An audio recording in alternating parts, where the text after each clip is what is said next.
नमस्कार। आज हम बात करेंगे हाइड्रोकार्बन कंपाउंड्स की। हाइड्रोकार्बन कंपाउंड्स वो कंपाउंड्स होते हैं जो केवल कार्बन और हाइड्रोजन से मिलकर बने होते हैं। अब हम आपको बताएं कि आपको याद होगा कि कार्बन की 4 वैलेंसी होती हैं और कार्बन 4 वैलेंसी के द्वारा एक दूसरे एटम से जुड़ा होता है। जैसे अगर मैं कार्बन से 4 हाइड्रोजन एटम जोड़ दूं तब एक कंपाउंड बनता है और इस कंपाउंड को हम हाइड्रोकार्बन कंपाउंड कहते हैं, है ना। इसका नामकरण की हम बाद में बात करेंगे, परंतु कार्बन में एक खूबी होती है कि कार्बन एक चेन बना सकते हैं। वो चेन ओपन भी हो सकती है, वो चेन ब्रांचेस से मिलकर बनी भी हो सकती है कि ब्रांच हो। जैसे ये तो चारों कार्बन मैंने ओपन कर दिए, परंतु अगर मैं चाहूं कि एक कार्बन 3 कार्बन में एक खुली ओपन चेन में रख दूं और एक नीचे लगा दूं किसी के, तब भी कंपाउंड बन सकते हैं। तो इस प्रकार कार्बन और हाइड्रोजन से मिलकर जो कंपाउंड बनते हैं उन्हें हम हाइड्रोकार्बन कंपाउंड कहते हैं। कार्बन कार्बन के बीच जैसे बॉन्ड बनते हैं, खुली श्रृंखला भी बन सकती है ओपन चेन, बंद श्रृंखला भी बन सकती है। तो कार्बन कार्बन बॉन्ड्स के आधार पर हाइड्रोकार्बन को हम 3 ग्रुप में क्लासिफाइड कर सकते हैं, 3 वर्गों में बांट सकते हैं। संतृप्त हाइड्रोकार्बन अर्थात सैचुरेटेड हाइड्रोकार्बन्स, असंतृप्त हाइड्रोकार्बन अनसैचुरेटेड हाइड्रोकार्बन्स, और नंबर 3 है एरोमेटिक हाइड्रोकार्बन्स। आज मैं बात करूंगा केवल सैचुरेटेड हाइड्रोकार्बन्स की। और सैचुरेटेड हाइड्रोकार्बन्स फैमिली का पहला मेंबर है मेथेन।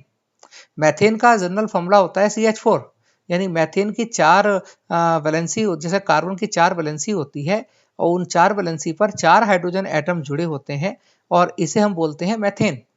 अगर मेथेन की 3D पिक्चर की मैं बात करूं तो इस प्रकार ये मेथेन की 3D पिक्चर होती है। बीच में आपका कार्बन एटम और चारों तरफ एक एक सिंगल बॉन्ड से हाइड्रोजन एटम जुड़े हुए हैं। और ये जो बॉन्ड एंगल बनता है वो बनता है 109 डिग्री 28 मिनट। कहीं लिखा होगा 109.5 डिग्री, 109.5 डिग्री भी बोल सकते हो, और 109 डिग्री 28 मिनट प्योर होता है मेथेन। और ये सैचुरेटेड हाइड्रोकार्बन फैमिली का पहला मेंबर है। दलदल वाले स्थानों पर पाया जाता है, जहां दलदली हो, या कोयले की खदान में भी ये पाया जाता है। और हाइड्रोकार्बन्स जो होते हैं ये हमारे रोजमर्रा के जीवन से जुड़े हुए हैं। जैसे हमारे घर में LPG gas, CNG gas, fuel का हम प्रयोग करते हैं, पॉलिथीन का हम प्रयोग करते हैं, ये सब हाइड्रोकार्बन से ही तो मिलकर बने होते हैं। और चूंकि कार्बन कार्बन के बीच एक open chain, branch chain, different type से कार्बन एक दूसरे से जुड़ सकते हैं, इस कारण हाइड्रोकार्बन्स की संख्या भी बहुत ज्यादा होती है। हाइड्रोकार्बन यानी मेथेन, इन हाइड्रोकार्बन को हम पैराफिन भी बोलते हैं। पैराफिन क्यों बोलते हैं? पैराफिन 2 शब्दों से मिलकर बना है, एक पैरम PARRUM और एक एफिन्स। पैरम का मतलब होता है कम और एफिन्स का मतलब होता है क्रियाशील। ये जितने भी सैचुरेटेड हाइड्रोकार्बन हैं, चाहे मैथेन हो, अभी मैंने मैथेन की बात आपसे की, अब मैं एथेन की बात भी कर सकता हूं जिसमें 2 कार्बन हो तो उसे हम एथेन बोलते हैं। जैसे मैंने 2 कार्बन ये लिए, अब इसे मैंने, क्योंकि कार्बन की 4 वैलेंसी होती है, तो दोनों कार्बन की मैंने 3 वैलेंसी 3 हाइड्रोजन एटम से पूरी की। देखिए आप, 3 हाइड्रोजन एटम मैंने पहले कार्बन पर जोड़े और 3 ही हाइड्रोजन एटम मैंने दूसरे कार्बन पर जोड़ दिए और एक एक बॉन्ड कार्बन कार्बन के बीच बना दिया। तो इस प्रकार ये इस कार्बन की 4 वैलेंसी हैं, चारों 3 हाइड्रोजन एटम पूरी करता है और एक चौथा कार्बन उसे सैचुरेटेड करता है। इसी प्रकार इसकी हो गई। तो मैं बात कर रहा था कि इनकी कम क्रिया, पैराफिन क्यों बोलते हैं? पैराफिन 2 शब्द, जैसे पैरम कम, एफिन्स क्रियाशील, जो कम क्रियाशील हो। ये एसिड से, बेस से और जो अन्य रिजेंट्स हैं उनसे बहुत कम अभिक्रिया करते हैं, इस कारण ही इन्हें पैराफिन बोला जाता है। अब बात आती है कि कार्बन में, अब आप देखें कि कार्बन की 4 वैलेंसी मैंने पूरी की। इसकी अगर मैं 3D पिक्चर की बात करूं एथेन की, तो आप थोड़ा सा ऐसे ध्यान देंगे तो जितने भी ये कार्बन है, देखिए मैंने दिखाया घुमाकर, रोटेट करके, ये कार्बन है और कार्बन की 3 वैलेंसी 3 हाइड्रोजन से जुड़े हुए हैं और एक कार्बन कार्बन के भी सिंगल बॉन्ड है और ये एथेन है। और इसे C2H6 ना कह के मैं CH3 भी कह सकता हूं। और ये दोनों कार्बन जो मैंने आपको दिखाई अभी, ये दोनों कार्बन ही 1 डिग्री कार्बन है। अब ये 1 डिग्री का मतलब क्या है?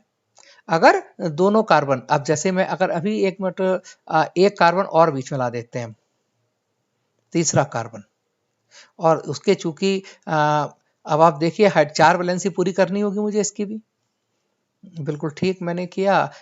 कॉर्नर पर जो कार्बन होगा उसके 3 हाइड्रोजन एटम जोड़ दिए मैंने, और चूंकि बीच वाला जो है उससे मैंने केवल 2 ही हाइड्रोजन एटम जोड़े। क्यों? क्योंकि 2 हाइड्रोजन एटम इसलिए जोड़े, 4 वैलेंसी होती है, 2 तो हाइड्रोजन एटम ने कंप्लीट कर दी, एक इधर वाले कार्बन ने, एक इधर वाले कार्बन ने। तो इस प्रकार ये प्रोपेन का फॉर्मूला बना, है ना। और जो कि मैं 1 degree, 2 degree, 3 degree, 4 degree carbon की बात करूंगा, तो पहला वाला जो कार्बन है उससे केवल एक कार्बन जुड़ा हुआ है, केवल एक।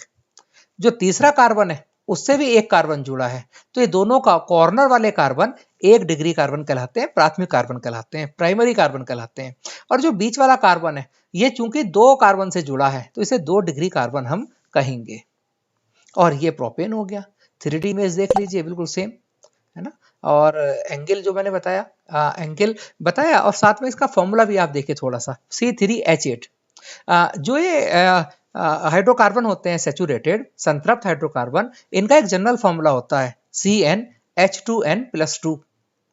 CnH2n+2 मतलब इनमें हाइड्रोजन एटम की जो संख्या होती है वो कार्बन एटम की संख्या से दुगने से 2 ज्यादा होती है। C3, कार्बन के प्रोपेन में 3 एटम है, तो 3 का दुगना 6, और उसमें 2 और जोड़ दीजिए तो 8 हाइड्रोजन एटम होंगे। C3H8, CnH2n+2। इसी प्रकार अगर मैं चाहूं कि 4 कार्बन की क्या स्थिति बनेगी, देख लेते हैं। एक मैंने चौथा कार्बन भी मैदान में उतार दिया। अब बिल्कुल आप ठीक समझे, जो कॉर्नर वाला हाइड्रोजन है वो 1 डिग्री होगा और उससे केवल एक ही कार्बन जुड़ा होगा। अगर ऐसा है तब देखिए आप, ये मैं जोड़ता चला जाऊंगा और ये जुड़ते चले गए, और बीच वाले दूसरे वाले पे भी 2 हाइड्रोजन एटम आएंगे, जैसे मैं आपके सामने ऐड कर रहा हूँ। दूसरे कार्बन पे 2 एटम आएंगे और शुरू वाले पर 3 एटम आ जाएंगे, हाइड्रोजन एटम। ये बना CH3, CH2, CH2, CH3, और इसे नॉर्मल ब्यूटेन, नाम से पहले N आ गया। अब ये नॉर्मल शब्द क्यों लिखा गया? एक खुली श्रृंखला है, एक सीधी श्रृंखला है, और 3D पिक्चर की बात करेंगे तो बिल्कुल सेम जैसी पहले दिखाई थी, बिल्कुल वही पिक्चर आपकी है ना। तो इसमें पहला वाला कार्बन 1 डिग्री, ये वाला, दूसरा कार्बन 2 डिग्री, तीसरा कार्बन भी 2 डिग्री क्योंकि वो 2 कार्बन से जुड़ा है, और चौथा कार्बन भी 1 डिग्री क्योंकि वो केवल एक कार्बन से जुड़ा है। अब मैं बात करता हूं कि ये क्या 3 डिग्री भी हो सकते हैं? बिल्कुल हो सकते हैं। देखिए आप कैसे हो गए, पहले थोड़ा हाइड्रोजन एटम को दूर कर देता हूँ, है ना। थोड़ा हाइड्रोजन एटम को दूर कर देता हूँ, कभी आपस में ये लड़ने लगे, और एक कार्बन को मैं एक कार्बन के नीचे ले आता हूँ। अब बिल्कुल ठीक बात हो गई ना।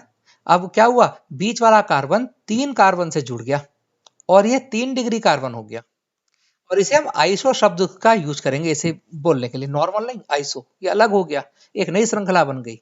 तो 1 डिग्री, 2 डिग्री, 3 डिग्री कार्बन के अलावा भी नॉर्मल ब्यूटेन, आइसो ब्यूटेन, ऐसी पेंटेन बनेगा 5 कार्बन वाला, है ना। परंतु फॉर्मूला क्या बनेगा, जैसे मैंने पहले बताया, हाइड्रोजन की संख्या सैचुरेटेड हाइड्रोकार्बन में, हाइड्रोजन की संख्या क्या होती है, कार्बन की संख्या से दुगने से 2 ज्यादा होती है।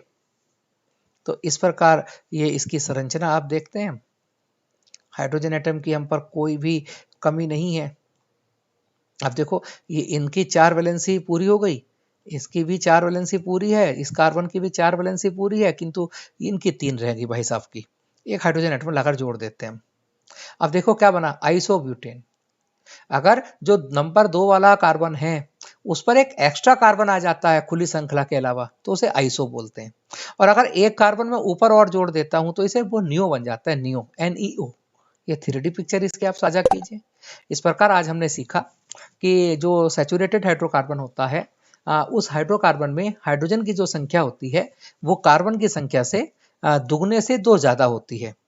सैचुरेटेड हाइड्रोकार्बन का जो फॉर्मूला होता है, संतृप्त हाइड्रोकार्बन का जो फॉर्मूला होता है वह होता है CnH2n+2, और कार्बन कार्बन के बीच हमेशा सिंगल बॉन्ड होता है, कहीं भी डबल बॉन्ड नहीं आया, ना मैथेन में, ना एथेन में, ना प्रोपेन, ना ब्यूटेन।